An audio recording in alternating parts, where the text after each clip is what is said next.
It's so exciting to see you because it's so beautiful outside. So I know you could be outside, but you're right here, and that's wonderful. So we're going to celebrate and hear four wonderful poets read to us. And my work is simple. I will introduce all the four poets at once, and then once I see it and the readings begin, they can flow seamlessly. And I know you've already seen the bios because the bios are in the flyer, but it doesn't hurt to remind you of who we have today. And also the poets are free to add and mention some of the things that I haven't captured on the bio because I'm really wanting to keep it short and get into the reading right away. So my name is Mildred Badia, and we do this every first Sunday of the month at Malaprops. And so the first reader is going to be Erin Hoover, and she was born in Harrisburg, Pennsylvania. She is the author of two poetry collections, Barnburner, which won the Antivenom Poetry Award and a Florida Book Award. And then her second collection is No Spare People, which I think she's going to read from today, and any other works in progress. Her poems have appeared in the Best American Poetry, the Cincinnati Review, Poetry Northwest, Shenandoah, and The Sun. Erin lives in Tennessee and teaches creative writing at Tennessee Tech University. And also, if you go back to the flyer, you'll notice that it includes her website. So if you want to know more about Erin, you're free to check out her website. The second reader is going to be Terence Degnan, and he has published 3 full-length books of poetry. His most recent collection, I Can Wonder Anything, was published in March 2023. It makes 1 year. Well, 1 year, 1 month. That's exciting. His newest book, Echelon, is forthcoming. And again, there's a link that includes Terence's website if you want to know more. And the third reader is going to be John Hoppenthaler. And he has published Night Wings Over Metropolitan Area, a book of poetry, Domestic Garden, and Anticipate the Coming Reservoir. All 3 with Carnegie Mellon University Press.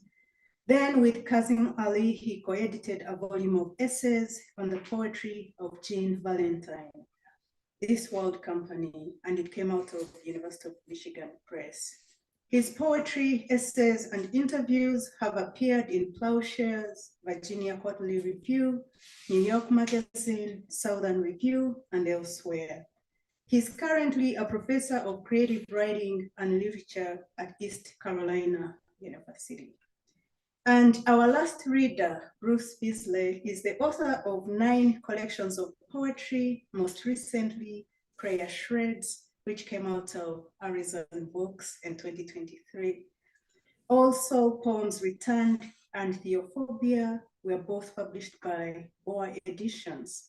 And Bruce is a professor emeritus of English at Western Washington University and a new Asheville resident as of March 2024. Yay. So without spending more time, I will welcome Erin Hoover to read. Thank you so much. I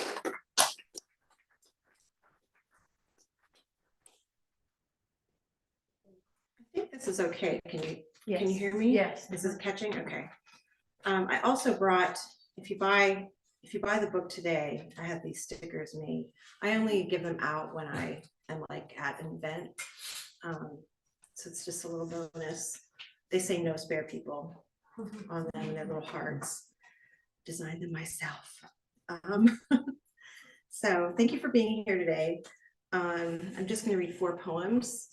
And you know, a lot of this book is about having my daughter as a single parent.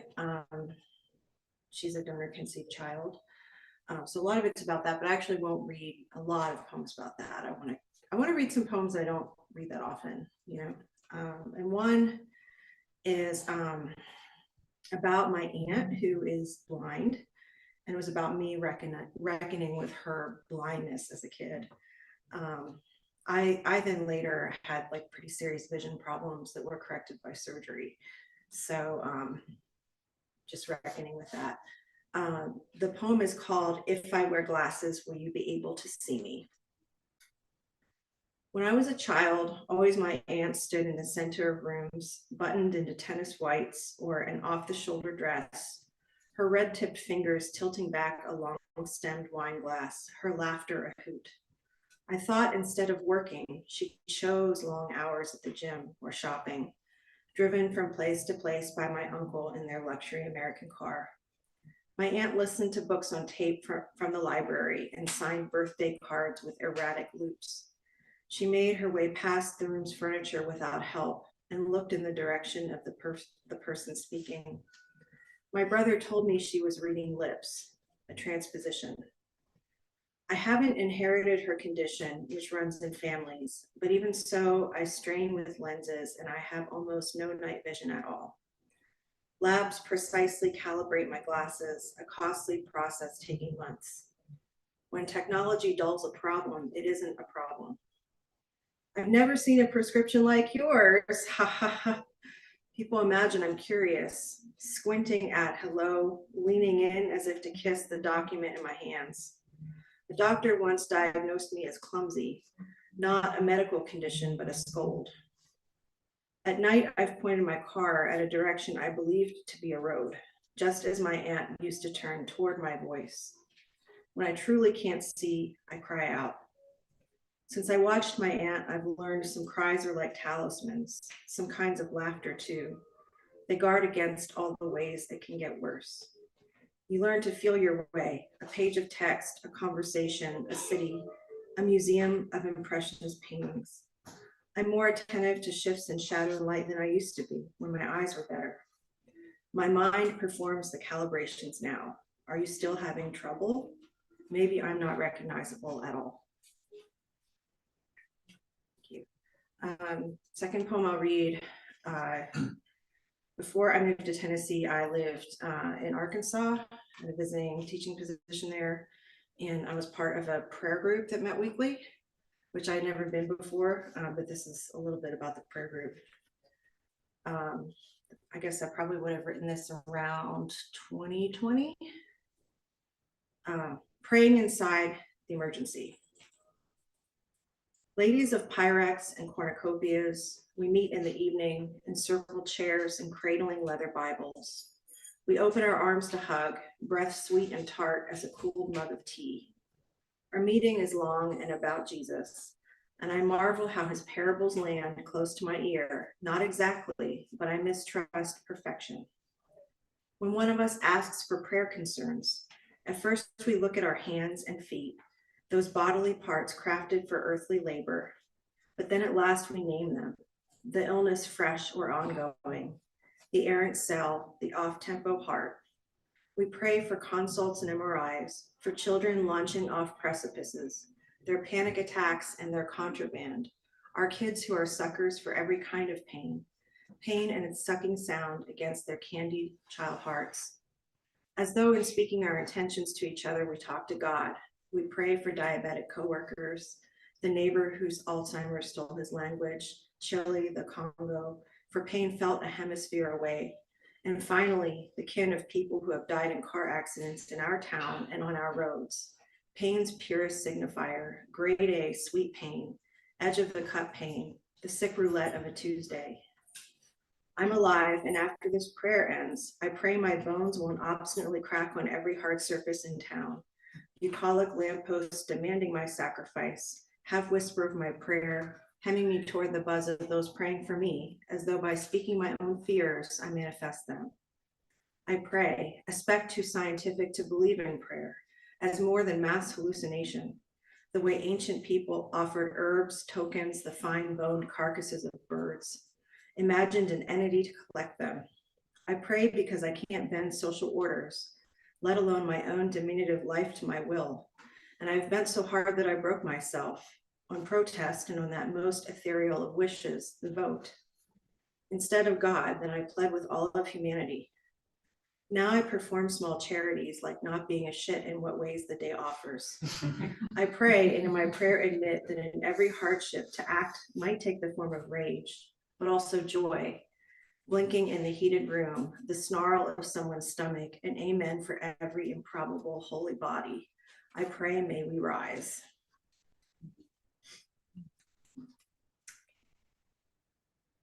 I've won, well, when I tried to write it, I tried to write in blank verse somewhat, and I don't know why I landed on this, but I swear before Chuck Klosterman, I was writing this poem about the 90s, and thinking about the 90s, and mostly thinking about beyond looking at the 90s as like, you know, the pop culture phenomenon of the 1990s, what politically was going on then, that put us in motion to be where we are now. Thinking about that. I was a teen in the 90s, a youth. So this poem is partially about that. It has an epigraph. Some of us long for the hypocrisy again, said by Aaron Roy. We gathered in mall atriums, smudged our gum under benches. Around us, our leaders unleashed markets yearning to breathe free. I skulked outside the candle store. I wanted a boyfriend with long straight hair like a girl, wanted punk rock and to be called feminist, not Dr. Hill's testimony mocked by macho senators, but 3 chords and coffee shop zines. Our history books ended at D-Day and we made up the rest, mourned animals whose stuffed replicas cluttered our bedrooms. Some believed in the necessity of a planet. Others practiced easy detachment. Our problems were one note, easily reckoned, the poetry of CFCs and acid rain and the opaque beige skyline of LA. We caught national abuses on video, like granular tape of police baton beating a Black man prone on the ground, evidence I saw and didn't see every day. On Wall Street, extremists blasted a hole at the base of our tallest shrines, smoke twisted skyward, and the tag radical Islamic terrorists wormed into our minds like advertising. Oh, we'd hear it again. By pen stroke, our nation joined the largest free market in the world. We couldn't see sweatshops, didn't even try, as retail spaces filled with bright, cheap objects. Untraveled, outside our great white middle, I was impressed by unlimited salad and breadsticks. I still am. I babysat kids who raised leaden soldiers to their mouths as our parents attended their last union meetings. At the doctor, insurance paid. Good teeth, good shoes, good psych drugs, the last mild summer before wildfire. We watched as cynics stripped the welfare state, like pulling down the walls of someone else's house to rip out the fixtures as they tried to live inside. I spent my grandma's Social Security on compact discs and retro housewife dresses. I ate burritos and mini microwave bagels decorated to look like pizzas. No one asked more for me, yet I was dissatisfied. To live then was like hitting a drug, all consequences saved for another day. On the prairie, a veteran blew a federal building wide open, children inside. The paper printed the word penis for the first time. True, New York Times printed the word penis for the first time when reporting on Lorraine Bobbitt. And we gawped at Lorena and Tanya, aired the OJ verdict in French class. Clerks shot up mailrooms, workplace shootings morphed into teenage boys decked out with semi-automatics, the trench coat myth easier to buy than the thrall of guns on tap. The dot-com bubble became the housing bubble, turned to this festering boil we live inside but haven't named. Like some others, I had a modem that screamed into the night. In chat rooms, I told strangers my intimate personal details, spoke deeply about my core beliefs, and that benign audience, both transparently decent and brand new at this, put the data to no use. The internet that would change our human synapses had awakened, but this wasn't its ascendancy, not yet. As we persisted in trading real goods, real services, real dollars, I knew how much cash I carried. The court convicted one doctor for euthanizing the ill while others delivered patients to amber bottle narcotic death. I wanted a girlfriend. I wanted to learn about Marxism at a college to bankrupt my parents. Across the world, future autocrats scrounged blood lucre, melted off colonial skeletons, flattered over caviar, dug in their heels. Always rubles and reals to be made, always another dollar. Imagine how confident we felt in our unquestioned virtue, how we shied from the webcam, our future closer than it appeared. We hugged our own hollow surfaces. We would never be this perfect again. This last poem, the title of the book is No Spare People, and comes from a line in this poem, which is titled, What If Pain No Longer Ordered the Narrative? Dinner, she pushes the triangles of French toast back and forth on her plate, forming amber currents of syrup, lips a piece dripping to her mouth. I watch my daughter's jaw work as the restaurant clatters around us, an ordinary vortex of sound. And once again, I fix not on the object I love, but on her taken. All standard issue accidents, workaday shit, mostly crushed chassis and burnout wires. One of us will die first, and there are only two, no spare people. Such toxicity electrifies all of our meals, inaccessible, variable thick, a theoretical her and a theoretical me. The only constant that I birthed her with a 38-year-old body, so those years divide us. In our pair, one will be left to singular loneliness in a future unspecified day. This is absolutely true. But today she sips her milk from styrofoam, her skull painted with white blonde hairs, blue bead of her pulse at the temple, a 3-year-old with adult-sized ears. She'll replace me with another beloved one day, as children do. And if I don't let her, I'll fail. A different failure than those nights. She'll bring me books to read when I'm too tired, or years of my tone poisoned by the inevitable fiascos at work, my entitlement pooling in our home like carbon monoxide.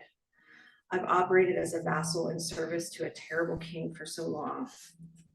Tonight, I wrap her uneaten bacon to take with us and guide her arms to their jacket sleeves. I buckle her in.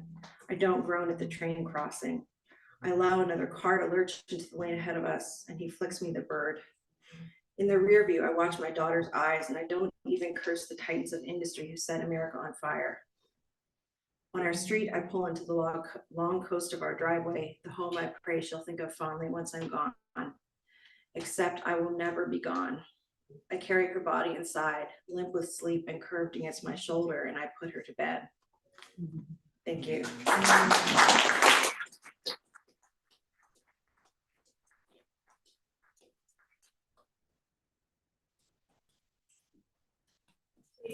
You have some accompaniment outside, and that just means you're going to need to speak a little closer to the mic. So Okay. as a result, I'll just adjust that a little more for you. Let's see if I can. And if you want to come as close as you want, I'll try not to hit you in the teeth. How's that? Looks good to me. Is that good? Can you guys hear me? And it's a matter of making sure that you're loud enough that the accompaniment is just that, just subtle accompaniment. So good thing it's in key. Two things. One, my best friend Gabe picked these poems, so I apologize in advance. He's sitting there with his caretaker. And then the other thing is sometimes my right hand shakes. So I was in a really bad hitchhiking accident as a kid. So and I'm aware that it happens. And I've got readers just in case, because Gabe, your printer doesn't work. Thank God I have these. This is about my kid brother. When we were young, we'd ride around the back of Colin and Benny's family van. So many of us that you could start a basketball team, an army, a small Ireland port city, a moon colony. You get my drift. And the youngest of my clan would begin the setup of the only joke he knew. And at first, he laughed to himself and sympathetically. The parents way up front would chuckle. Then a few of the older siblings would join in. But the kid would think it was bona fide laughter, which was funny in and of itself, so that I'd start to giggle. Then the whole van would start to roar. And it got to a point that nonsense was universal. So we'd roll the windows down, and then folks at the park would get in on the action. And in the end, we'd pull into the auditorium through the truck entrance and back up to the stage. And this kid, who we were all proud of, would hop out the back for an encore presentation of the only joke he knew. And there he'd be, all deep curtsies and formal bows to uproarious shaking the rafters' laughter. We watch and wonder as a singular punchline and its teller got a standing ovation. But then Colin and Benny, his mom left them, so we were down one. And our eldest sibling received several organ transplants, plus the dog died. Thus the passenger window stayed up, during which time the factory closed and someone siphoned most of the gas. Not to mention, our favorite dive became a tourist attraction. Consequently, half the back of the van went off to college, where the other half got jobs at the bowling alley or had babies, which the back wasn't equipped for. And Dad died. So now it's just me in the back there wondering in earnest why the dog crossed the street in the first place. I'm not gonna tell you the joke, it's terrible. I've got, like I said, my friend who I love picked these, so I don't know how many I'm gonna read before I get cut off. This is from I Can Wonder Anything, and this is kind of the poem that gets requested. It's called Dear Wife. How do you read around this thing, this contraption? It's like an Olympic event.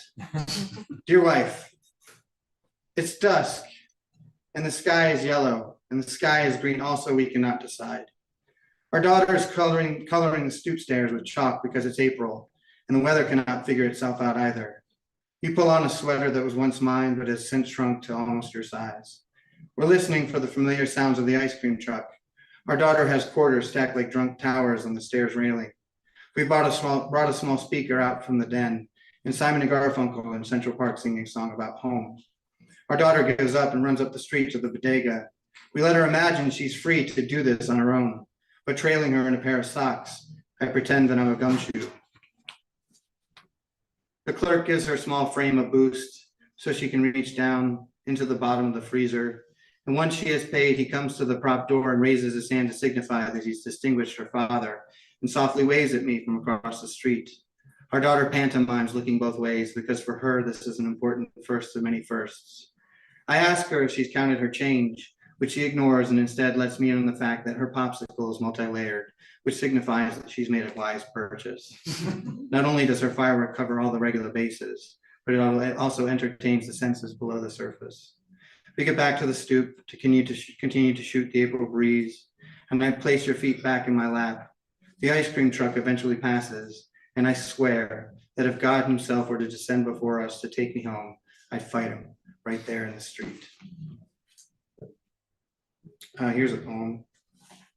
I was obsessed with block universe theory for a while, which is, if you watch that movie, Everything Everywhere All at Once, that's what that is. And so this is a conversation I was having with my niece. It's called Block Universe Thanksgiving. I say to my niece, sitting at the fire a day before she's to join her partner upstate, her face as familiar as the boy who grew into it. You cannot kill the child that you were, cannot erase the camera from his mind. He is unburied. The invitations petering in the brush, fox eyes flashing with hunger, while branches stripped of canopy hover close to our voices. It's been one of those years. Forgiveness hangs low on the tongue. I see her in her stolen dress, far from the lighthouse. When I drop her off at the station, a strange man takes our photograph. All the people we are crash into the people we were, into the yet. There's that word, haunting, and haunting the ornaments. I don't have the courage yet to let my emerging self face her. So I sit with my diagnosis, wondering whoever died of natural causes. And this is another one about my daughter. We during COVID, which is not over, we went on about 30 hikes, and this is at the end of one. It's called Much Like Edith, and Edith, if you don't know, is the name of Lot's wife. Much like Edith, we turned around to take one last look at the mountain. Thunder in our legs, fireflies skimming the high grasses, our mouths worn down by their own metrical sounds. I wondered how much of your childhood was gone for good. Hungry, you sat in the mountain's valley, an emergent woman emanating from your gaze. We tried to predict the sequence of the strobing insects by their trajectories as the bats began to chirp against an invisible lid. The shadows rang and the mountain was annexed by the dimming tree line, but we lingered as if the city had no more use for us and the mountain had already loaned us its tallest buildings. Let's forget that's the ending to that. That's the end of that poem. I have two more. Is that okay? All right. Wait, are you gonna cut me off? I'm just messing. Mildred, how we doing? Oh, no, you're in charge. Okay. What we weren't taught about the middle. This is about midlife. And I pause to say, I'm glad that our parents didn't tell us about midlife because it would ruin our childhood. The hospitals would know us by our first names. Days would become months, years, decades. We would see toddlers in our teenagers' eyes. People would inevitably die. Eventually, we'd survive. Our hopes would realistically drown, but would return to us in Sunday clothes. Religions would lose their long-standing wars with time. Half of our married friends would raise their children on the weekends. Our dreams would be realized too soon. but they'd accompany castles we built by grudges and various shapes and sizes of since lowered caskets.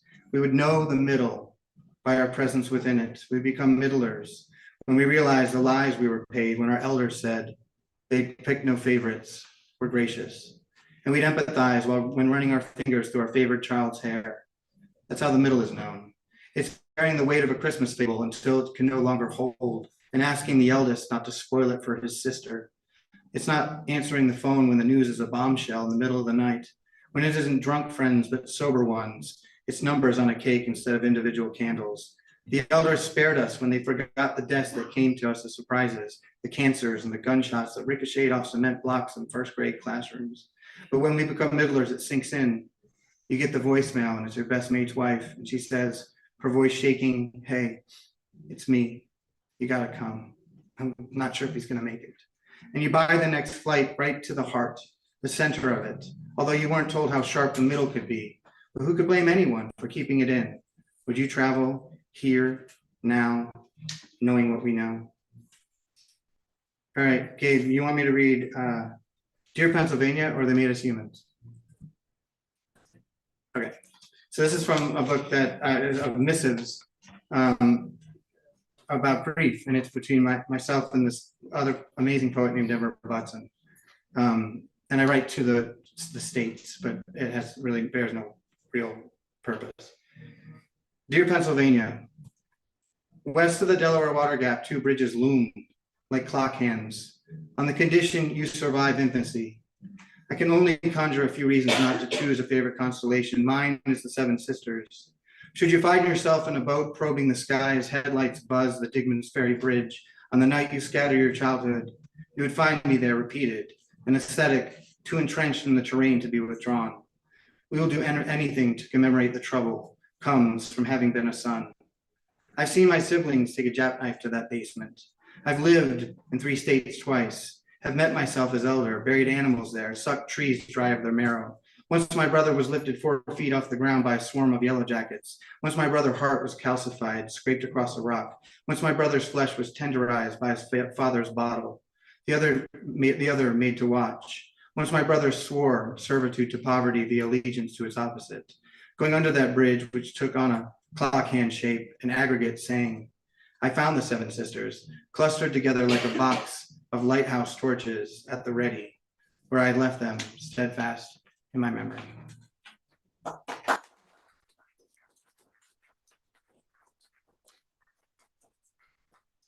Hey, that's good.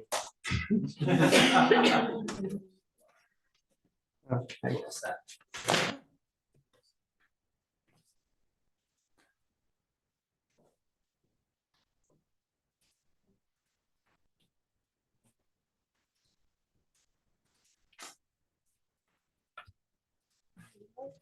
Sounds good. Hope you like jazz. So most of what I have to say, other than reading poems, will be here at the start. I'm grateful to Malaprops to be having me back here for this, my 4th book with Carnegie Mellon University Press. I'm grateful to be reading with these great folks today. I'm grateful to be back in Asheville because I just love Asheville. I get to go to my favorite restaurant, the Marketplace, where I went last night, and Chef Disson caught me a charcuterie board that was at a site, so you want to go there. And next month he's got a release party for his cookbook, so you ought to come to that too. I'm grateful for the busker in the corner and his musical accompaniment. And to y'all, you could be watching the women's finals, which is what I was doing before. South Carolina was up by a few at half. But the title of the book is Nightwing over Metropolitan Area, which is the title of the painting that gives it its cover, which is in the permanent collection at the North Carolina Museum of Art. And it's also the title poem. Nightwing over Metropolitan Area, after Yvonne Helene Jacquet. Wing of a blackbird, wing of a crow. If I seem a vulture sometimes, on the wing, adrift toward carrion, indistinct architecture of loss, its ambiance. The hydraulic whine and thud of the landing gear, absence of towers, moderate tremor of shear and turbulence. No, not buildings. Only insistent light that props them up, their corporeal bodies dissolved, enormous emptiness, which itself is full of color, ghosts of light beyond emptiness, that which defines them, that which looms outside the frame, space between us, the pregnant darkness of our city, and a million tiny votives that oppose. The night wing hangs, sags toward you with gravity, weight of 1,000 corpses, screech of a virus, that shrill hawk as I circle in a holding pattern, and all I can see is primary color, pointillism of what's left behind or flown toward, fugitive colors, especially the blue rims of your eyes. I lift or descend, and it seems the same. Proximity may as well be absence. Arrival means another place has been left behind, and I'm taking off or landing to deliver what support I can. We are two dark birds together,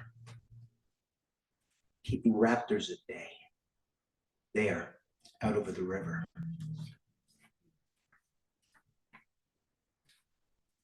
Superstition.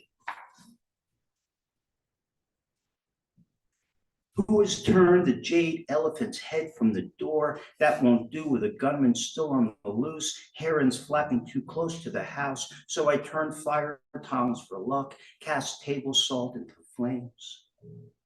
I spent the whole night pointing at the moon. Before I could fall asleep, creamy light shining on my face. But by morning, my OCD flared again. I tapped my forehead 3 times, wrapped the door frame. Father, Son, Holy Ghost. Mostly I have it under control. Most of the time I only do it once. When the 3rd heart attack killed my father, I knew it was a liar. I could finally let up. All that dread had no place and the wound seemed to heal. My father died doing what he'd been told not to do. He fell to the snow he'd cleared from his car. He died on a mattress of snow. Not even the scar I'd scored into my chest with a silver crucifix had the power to save him. When the snow melted and dried, I swept dust from the spot into an envelope. Mom sold the house and moved away. Years later, I mixed that dust with flour and baked coarse bread. I put some on my tongue and let it dissolve. I swallowed with wine and waited, fixed the elephant's green head toward the door.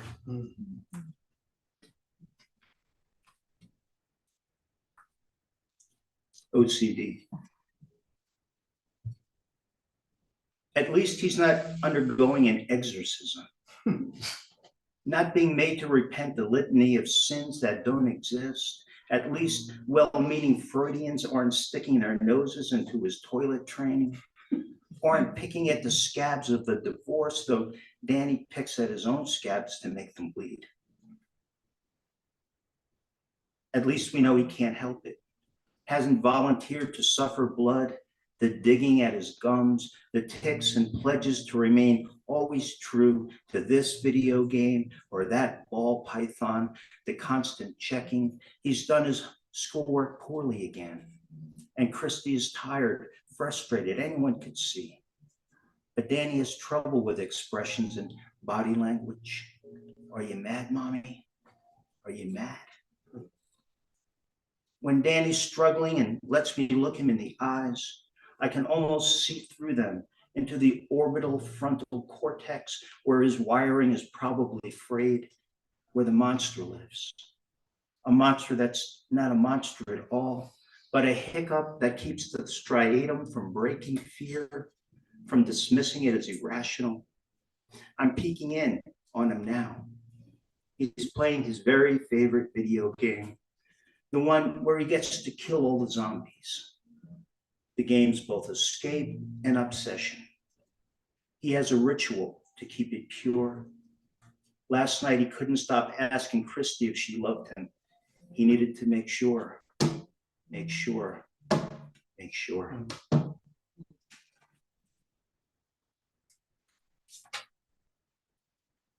here to bum you out. Happy Natural Fortune Month. 1 week before the solstice.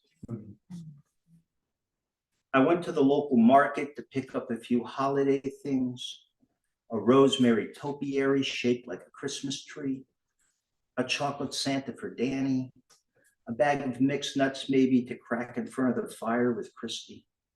Disguised, I dodged masked strangers, remembered a miracle gluten-free gravy and 3 lemons. The Electoral College confirmed Joe Biden today, that orange monster bound for one hell or another. But in the nursing home, my mother wastes away into a COVID New Year. Tomorrow, I'll arrange for a virtual appearance.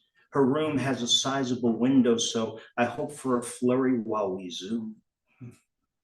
She's lost speech, and her mind may as well be a nostalgic snow globe. With a slight jerk of her head, she'll conjure a beautiful landscape, captive and captivating, sifting in stray beams of remembered sunlight. An Amazon van rumbles through the cul-de-sac. I plug in the colored lights. Rosemary graces the air faintly with pine. Hazelnuts, walnuts, almonds, and pecans fill the festive bowl. Sally, the neighbor's border collie, begins to bark, and I'm grateful to be home alone tonight. On filigreed ice, flimsy on the glittering surface of Pablo's metal water dish. Short-lived, fragile as mom's whisper in winter dark. I was lucky enough to get a blurb from Roseanne Cash, so 2 degrees of separate, whatever that from Johnny Cash. I thought that was cool, but this is one of the poems she plugged into in her blurb. All right. This one's a little strange. I wrote some of this book at the Virginia Center for the Creative Arts, and the whole time I was there, I listened to nothing but Gregorian chants, which I think got its way into the rhythms of some of those poems, but there was also this poem that kind of directly, anyway, chant. A leaf wafting into solemn monophony, Gregorian chanting melody drifting here in the room. I want to lay down those parts of my heart that have died in the hollow of the copper beach and beseech the Queen Fairy to tell me what's next. It was hard shoving the splinter into my thumb so that I might carry it for luck into the world to come. Chants are intoned in unison, one note simultaneously. All singers enliven the same melody. If only Congress could attend with such discipline and intent. Someone's created a snow sculpture on the fence post, and it's melting in the sun while the red-faced warbler examines, voices his interpretation. And the whole bird feeder's agog. I can feel the splinter throbbing. Kyrie eleison, have mercy.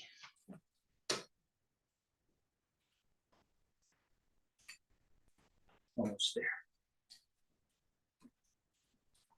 Happy hour at Joey Roma's restaurant and bar. I write a lot of bar poems. Don't know why. The guy at the end of the bar who'd been drinking vodka martinis for 2 hours swiveled his stool as if making a difficult decision and had just decided to act. Bathroom break, I thought. But he tottered onto the riser in the corner, dropped his ass down on the bench, and bent into the yellowing keyboard of the scarred piano balanced near the edge. It doesn't matter what he played. It could have been any old standard, but the thing is his delicate interpretation, how everyone stopped talking to listen for 5 minutes or so before he collapsed into a discordant heap, and then how most looked away and resumed conversations. Ordered another round, twirled spaghetti on a fork. It all seemed part of the act. Nothing to see here. And when in Roma's, I've always wanted to be that stranger who materializes in a bar, has a few cocktails among locals, then sits down before the altar of all sad melodies, cracks his stiff knuckles, and begins to play. And I'll end with this poem, which has some local content. There's a place called Southern Pines, so you may know, in between here and where I live in Raleigh. And in Southern Pines is a place called the Weymouth Center for the Humanities, which among other great things houses the North Carolina Literary Museum, All-Star Museum, and also offers residencies to North Carolina writers. So a bunch of the poems in this book and the previous one were written there. But yeah, that's probably all I need to say. Southern Pines, July 2019. A bat flickers by, marking dusk rise of mosquitoes. A jet drags its double trail through a pale sky, then it fades away, leaving one pinpoint star over the longleaf pines. Eerily quiet night before the 4th of July, F. Scott Fitzgerald, Thomas Wolfe, Sherwood Anderson, and others watched these trees turn from green to black. Fitzgerald had hit his midlife slump and would never recover. In a year or so, Zelda would be confined in Asheville. It was 1935. Everyone was depressed. Scott and Paul Boyd distracted themselves with gossip of Elvis Statler Davidson's mysterious death in Pinehurst. Fortunate servants looked on. In Germany, Hitler founded the Luftwaffe. Der Führer was 2 years into his dictatorship. Dunner and Blitzen soon would pump fear into the minds of children. In the US, we developed the bat bomb, a canister full of chiroptera, armed with small incendiary devices clipped to their vampiric bodies. In New Mexico, during trials, bats were accidentally released and torched the testing range to the ground. They were supposed to pay back Japan for Pearl Harbor, but I digress. More bats have assembled, echolocating and zeroing in. Thank you.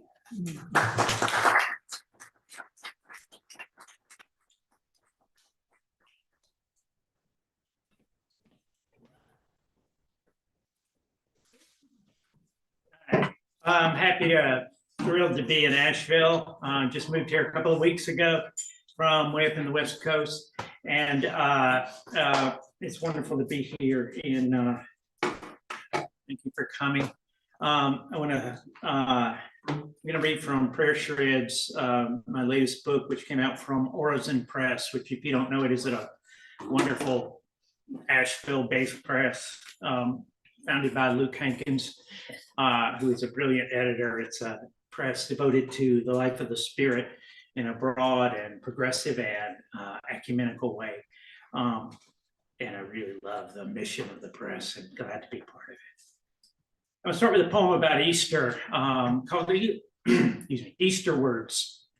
And this is a poem that is phrases, words, images from the passion narratives in the Gospels, scrambled, recombined, repeating in a violent kind of way that I hope I intend to imitate some of the violence and disruption of crucifixion and resurrection. Easter words. Have ye here any meat, honeycomb and broiled fish, vinegar sponge? Children, have ye any meat? Bread crust broken. He who dips must be delivered into the hands, except I shall see in his hands the print of the nails. Why seek ye among the living the dead? Spices and ointments smite their breasts. Children, have ye any meat? Feed my lambs, feed my sheep. Art thou only a stranger in Jerusalem? Early at the sepulchre and sore afraid, draws near what has come to pass. temple scrim ripped, holy of holies, empty to it behooved Christ to suffer, to suffice. Supplicant at the sepulchre craved the body of Jesus. He is not here. He breathed on them. Sufflations of the Holy Ghost. Suffer the children. Children, have ye any meat? Mortal and re-embryo, burnt horizon, risen, upbraid their unbelief. He is not here, must be delivered. Horizon, blaze at sunrise, 7 devils cast, linen wrapped. What manner of communications is this? They shall speak with new tongues, unguents anointed of the lingual, the word, witness, witless, paradise, docs, paradise, paradox, paradise words. Today you will be with me. Why are you weeping? Touch me not.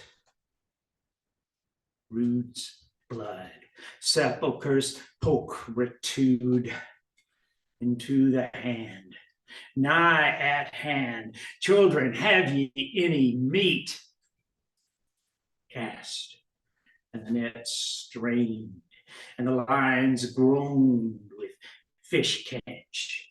Into the hands, children, have ye so little faith, so little meat? Handle me and see.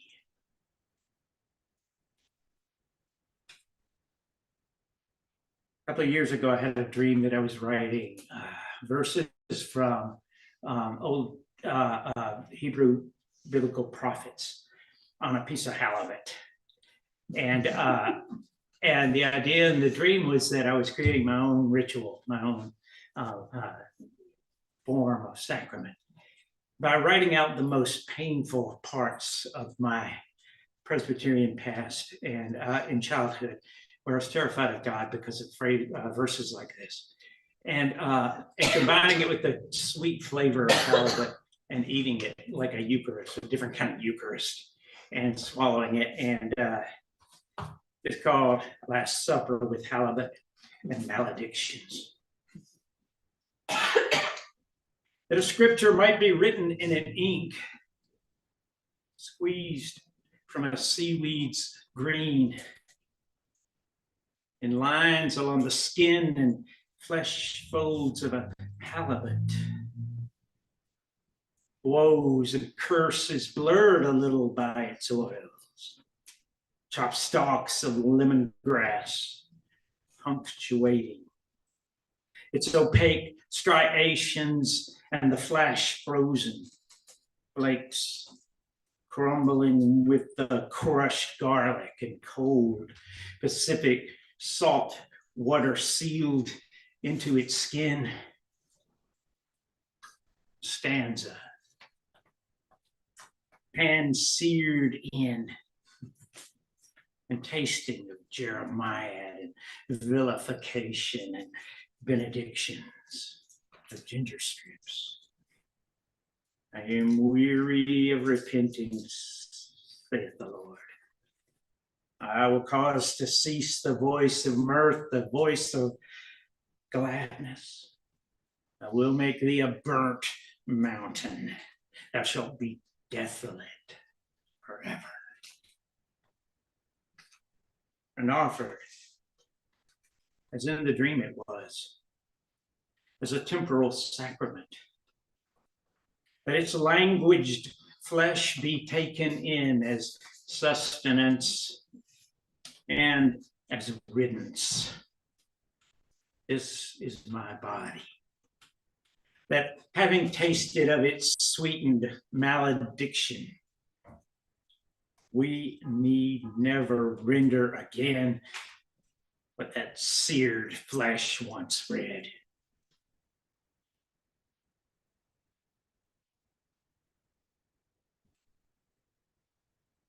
This is the first poem in the book. It's called Self-Portrait. During COVID quarantine, I was teaching a class online on Zoom and feeling a million miles away from my students, even though they were on their little boxes in front of me, and really missing human contact, feeling like I'd forgotten how to talk to people, like we all did, I think. And I gave them an assignment in metaphor. I am blank. They had to fill in the blank and create a metaphor for themselves to encapsulate their entire being in one metaphor. I was making it really hard because it's COVID and people were feeling disengaged. So I was giving them really hard assignments. And then write a poem developing that metaphor. And I did it with them. And what I wrote, much to my surprise, because I asked them to write a metaphor that would shock them to their core. Some aspect of themselves that was true that they had never known was true before. I wrote, I am words and a language I don't speak. And I had no idea what that meant, and I was shocked to find that that's what I was. And so here's the poem, Self-Portrait. I am words in a language I don't speak, a dead one. Are they even words? I've never seen them carved on any column unearthed, slashes, scorch marks, red ochre, months dried reed, funerary. Never heard that throat trill anywhere else. Fricative, like the spill of candle wax over ice. I don't think anyone ever spoke it. Does it have an alphabet or assemblage of learnable runes? Does that sound the talon print of an owl? I'm translating into English even now. Burnt and pictosyllabic, stalactite lit. How do you say in this dead language, hello? How do you say, how many days walk are you? Whoever you are, how many days walk are you away?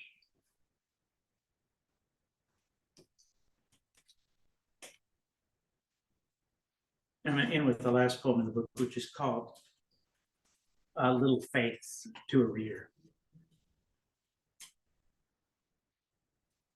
Whoever found your way here, go on, go on. This is no place to dwell. Among syllables and obfuscatory wants that lurch and halt and bite, all unambiguous naming. Like a creek self-purifying over stones, whose smoothness it creates and then commends. Its meaning sometimes disgusts you. Its indefatigable advancement, swerving around boulders and storm down trunks toward the closural opening of a mouth. Already the latest findings excise the former. In a redacted blackout of all previous certainties, regardlessly and purposelessly. Be well, be well, stranger. Sit here, these 500 syllables while. If there were such a verb as to be well, bewails near homophone and antonym. There were such a name as antonym before the word, and of it as of a place, a time, a here, a this. Random and deictic little squalicum. High tide at 5 p.m. as of a faith, a little one, which chooses to last by rooting itself intractably among coke can and gull feathers, bark rip off driftwood, and hollowed out crab shell, and words, hi, I'm faith, wind-blown voice over, surf sucks, precatory bewailing, and seaweed hung strand by strand over branch, as if deliberately to dry. Go on, say more to me, wanter. Hold your opinions like a crystal figurine, antique and precious and precarious. Wild blackberries cling under the 4 lanes overpass. Overpassed would be a better name for memory. That's an antiquated and precarious opinion. Be well, be well, be well. Dwell a brief while here, anonymous and casual visitor. Antonym, implacably resistant to all name. Thank you.